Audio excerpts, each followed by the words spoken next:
Okay, I don't really want to mince words here. The one thing that I want to talk about today is falling in love with a TV show. I don't know if I've ever fallen in love with a person, and I think that falling in love is different from being in love. Falling in love is like, it's the process, it's the falling. It's that there's a certainty deep down in your heart that you know that you're going to be connected to this person.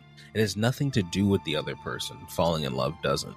It doesn't really involve them, but you know that you're going to become attached to this person in some way. Now, I think the best way to talk about my falling in love with this TV show is to really just tell the story, right? And I'm not going to tell the whole story.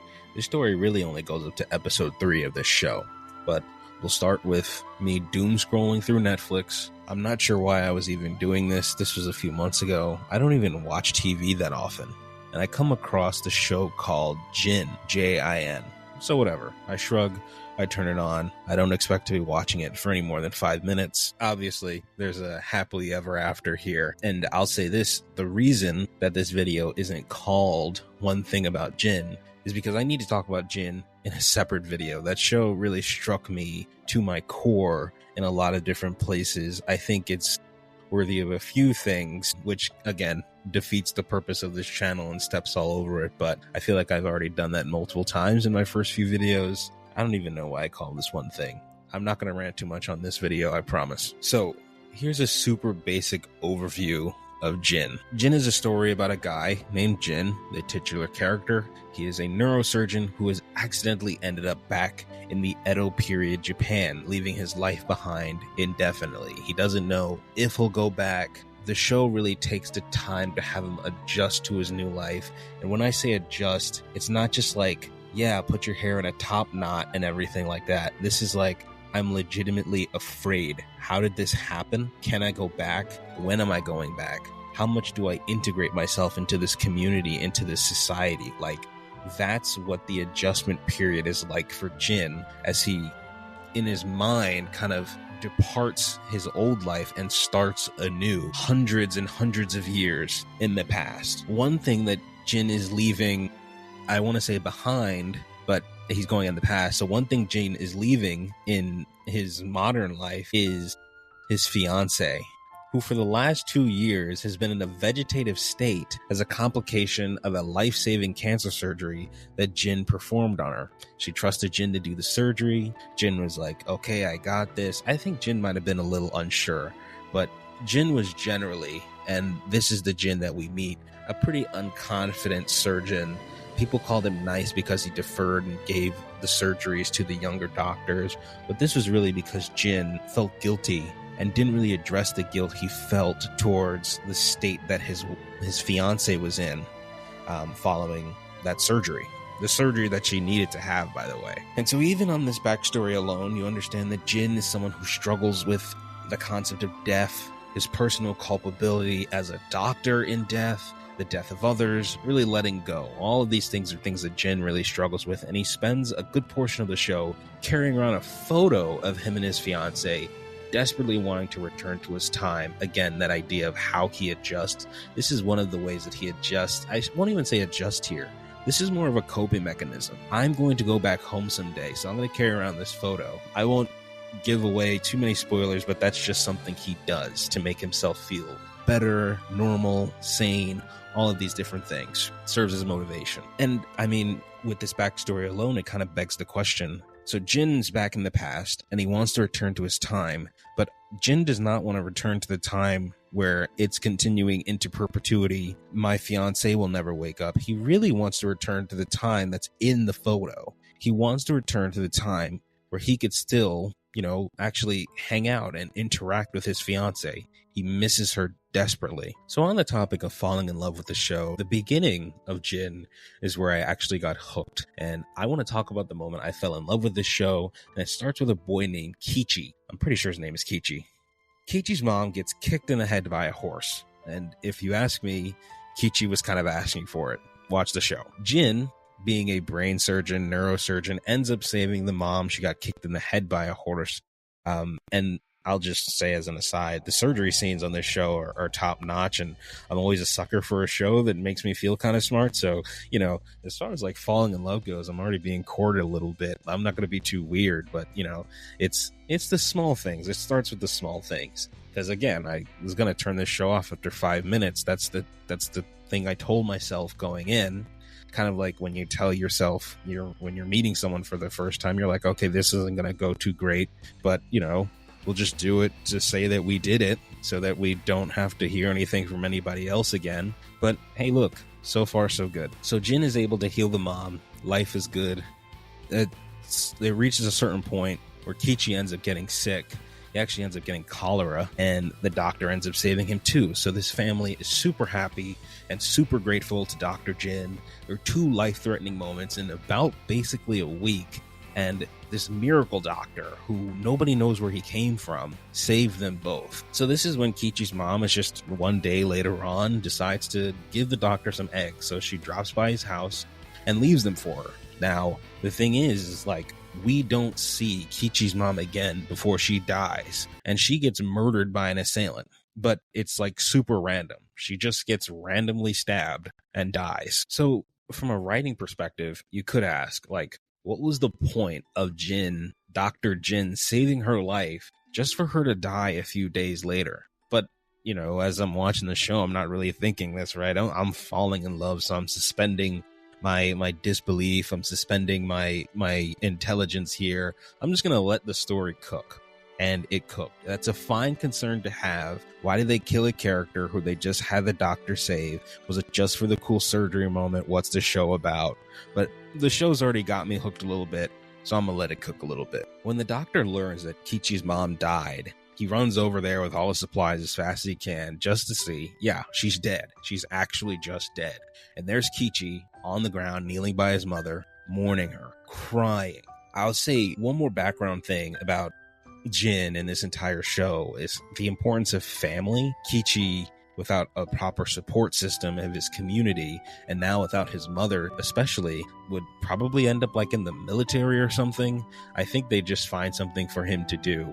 Family is a very important part in Edo, Japan. I mean, it's really an important part in any kind of society. I'm rambling now. Maybe I'll put the babbling clip in if I haven't already. Darn it. So the Dr. Jin, he comes over, kneels by Kichi and hugs him and begins weeping. And I think one of the things that really struck me here is how un-American this show is.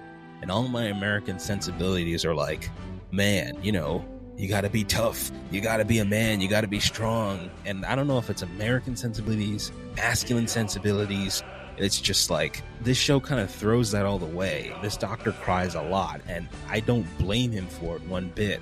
There's like an honor code for like samurai during the Edo period, but he's a doctor, not a samurai, so he cries. His life is, you know, it's moving with this purpose, so he cries. He's living in perpetual motion. You know, wait a second, did I just say living in perpetual motion? Like, you know, that video that I recorded that other time about Mulan? This is why he cries. His body just reacts to controversy, to sadness, to tragedy. Outright tragedy has just occurred. And so he cries.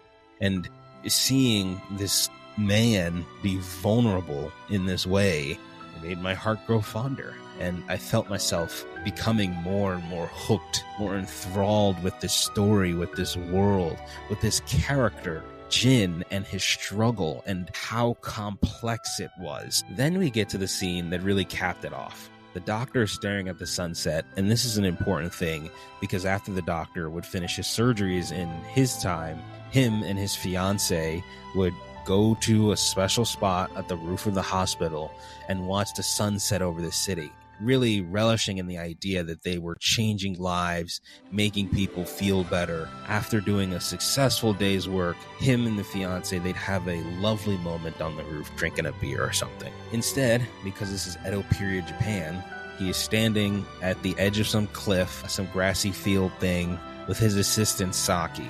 Now, I haven't mentioned much about Saki because this woman deserves her own video too. Like, you would use the word considerate to describe people like Saki, but Saki is someone who puts the happiness, the comfort, the satisfaction of others ahead of her own. And this is in part how she was raised, and I also think it's in part how she chooses to express her kindness and her gratefulness for her life, to which she has the doctor to thank. Watch the show. Saki has an avoidant personality too, so she doesn't really invite herself into the doctor space and gives him room to feel. And again, I think this is like one of these American sensibilities where when someone is upset, the other person needs to kind of interject and rub their back or be there for them. It's like you can be there for someone and also give them the space. I think Saki is really, really emotionally intelligent. And I just want to say this too. She's not like a background character or someone who's off to the side. In my heart, I believe that she's a character with agency and she makes decisions for herself. And the decisions she makes are sometimes painful to watch, but she does it with the comfort of others in mind. And when she sees the doctor veer off the path, Saki is there to help steer him back onto the right one. And this is one of those times. So again, just to set the scene, the doctor had just been sitting with Kichi, mourning the loss of his mom, really just lost in thought. And so I'm going to summarize what the doctor says here.